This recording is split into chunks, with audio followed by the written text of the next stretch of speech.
Hello all. Now I am going to explain the concept of slip. In three-phase induction motor, the slip is the very major uh, point by which you will be able to understand a lot of things like next to equivalent circuit, anything, any calculation if you want to do without slip, we can't do it.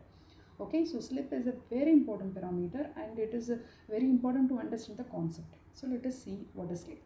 Okay, so we know that in three-phase induction motor, we always say that the magnetic field produced by the stator is rotating at the speed of synchronous speed. And then we know that synchronous speed is 120 F by P. And now, due by the induction principle, whatever it is, the rotor started to rotate. Now, the rotor also will start rotating the same direction as the stator magnetic, it is by Lenz's law. Now, when the rotor try to rotate in the same direction, the rotor try to catch the speed of ns. The rotor try to match the speed of ns, try to equal, but it never, because it is induction motor, it is easy lot of we have an impedance due to some different criteria which we will be seeing in coming chapters. The nr never be equal to ns. So always the nr is less than ns. Okay, always nr is less than ns. So due to this, there is a difference between the synchronous speed and the rotor speed. That speed difference we call it as slip speed. So slip speed means difference between ns and nr, that is ns minus nr. So now let us find leave the speed, let us find only the slip. Then it becomes a ratio of difference between ns minus nr to ns, that is ns minus nr divided by ns. If you want to calculate as a percentage slip, you simply multiply by 100, that's all. This is slip, okay? So this is simply a speed difference. Now by using this concept, we can so many formulas we can derive it which will be useful for solving the numericals, okay? So we know that nr is never be equal to ns, always ns is greater than nr. So slip equal to ns minus nr by ns. Now let us divide. So what will happen? See here it is ns divided by ns, nr by ns. So this will become 1, then nr by ns. So keep this term here and bring this to here. So s minus 1. So nr by ns equal to 1 minus s. So just by knowing the synchronous speed and the slip value, you can find out what is the rotor speed, because we know the synchronous speed is 120 F by P. The previous video you might have seen this. How do we get 120 F by P? Okay. So where ns is equal to, I have written already 120 F by P. What is F? It is a supply frequency. This is the number of poles. Okay. Now from here we can find out the frequency of the supply frequency, that is stator flux, stator frequency. So what is the stator frequency? So from here you consider this as a stator frequency, because supply frequency, stator frequency both are same. So keep this frequency this side, remaining all take it this side. Okay. So Fs equal to synchronous speed poles divided by 120. So let us take this as equation number 1. Okay. Simply 120 F by P synchronous speed. From that we are keeping frequency in one side, remaining all other side. So we get the formula for the stator or supply frequency. Now let us find out the rotor frequency. Okay. So how do we find out the rotor frequency? The rotor frequency depends on the slip. Suppose if there is no slip, suppose let's say there is no speed difference, the rotor also will rotate at the synchronous speed. So the rotor frequency also will be equal to same frequency. There is no difference.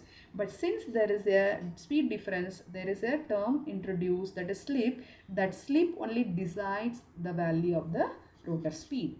So how do we write the frequencies? It is also same formula. See, ns p by 120. But here where the speed is the difference between ns minus nr. Okay, so p is same. In the place of ns minus nr by 120. So we have, this is the formula for the rotor speed. Now let us find out let us divide both the rotor frequency and the stator frequency. So what is rotor frequency? P ns minus nr and by 120, and the Fs is 120 P by ns. So 120 P get cancelled. So what is Fr by Fl? That is again equal to slip only. Okay, so that is equal to slip.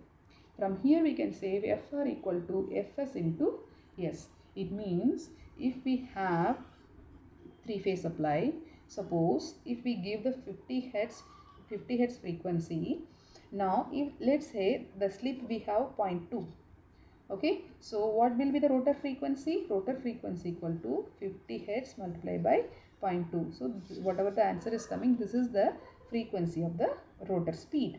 Okay, so this is what here the relation here we use in numerical.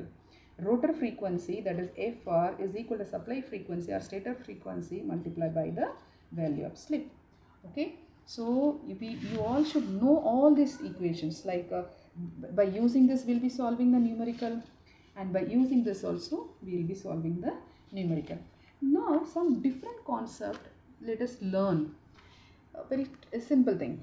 Now at the time of starting, when you are giving the supply, so the rotor will be not rotating, so it will be 0. So at the time of starting, the rotor will not rotate, so NR is 0.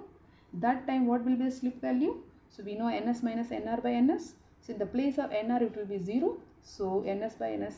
So slip value is equal to 1. So slip value from the starting, it starts from 1 only. Then once the rotor starts to rotate, it reduces 0.9, 0.8, 0.6 like this. Okay, so it goes on decreasing. So the slip value always lies between 0 to 1. Okay, one concept is over. The next one, in case, let us assume we say the NR never be equal to NS, but in case suppose if the NR reaches and if it is equal to NS, then what will happen? So we can call this induction motor as a synchronous motor because the rotor is rotating at a synchronous speed. So this time, so this is a condition when the induction motor will behave as a synchronous motor. Understand?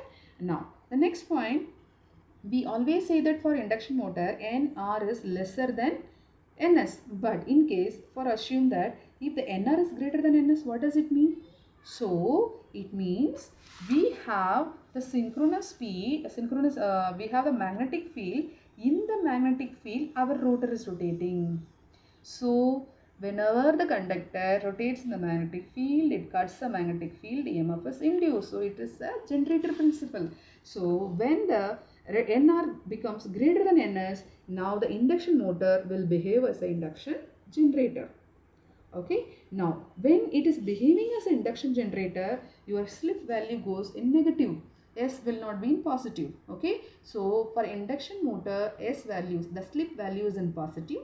For induction generator, it will be negative. So in 1 mark in objective types, these points are very important. It will be asked. Okay, now suppose that is what the induction motor under running condition.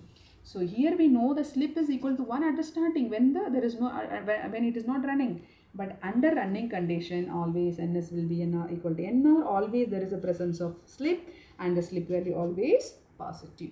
Okay. So these are the entire concept of slip, then the synchronous speed and the free rotor frequency, stator frequency, that is supply frequency, and their relations, among their relations. So these are the general concept.